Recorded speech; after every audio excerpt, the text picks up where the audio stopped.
Okay, we're gonna unbox our Swiffer Wet Jet and show you everything that comes with it before we show you how to set it up real quick.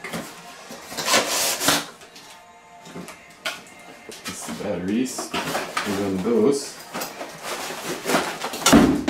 They don't break anything.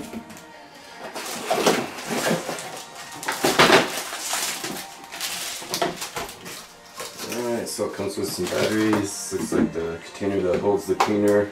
The main body of it. There's an extension that goes with it. Here's some Swiffer Wet Jet pads, and here's all the instructions. So let me go through this and then we'll show you how to set it up. Okay, I got everything lined out that I showed you earlier. First thing you're going to do is slide up the battery holder. It comes with 4 AA batteries. It's pretty self-explanatory how the batteries go in there. I'm sure everybody's familiar with all those toys you give as gifts on Christmas time. Just want to line the batteries up real quick. I can get this done fast so I don't take up too much of your time. Next thing you want to do is slide the handle. This is pretty much common sense. You want the handle facing the way that you're going to use it, which actually looks like I need to spin it around, and then it just locks in place. And there's no adjustment on that.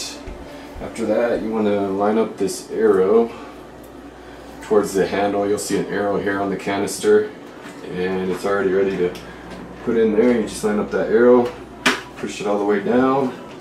And the last step, you want to make sure this kind of works with Velcro pretty much. You want to get the printed label side. There's no print on this side. The printed label side is going to go against here. And then you can kind of just mash it down on the floor to make sure it's on there good.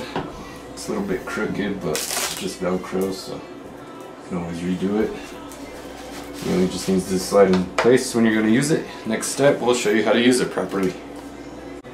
Alright, so first of all, it says that you can actually vacuum your hardwood floors before you actually use the Swiffer Wet Jet.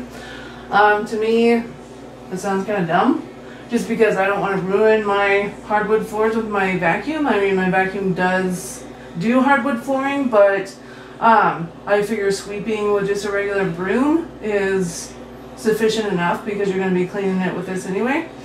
And yes, we did switch roles. My husband is now filming because, quite frankly, he doesn't clean near as good as I do. So I'm going to go ahead and show you how this works. There is your little button right up here on the handle, and that's actually going to be dispensing your detergent, and it does make a little bit of a noise. But then you just squirt where you're going to mop, and pretty self-explanatory. You just kind of mop the area, and then you can move on to the next little spot and do the same thing.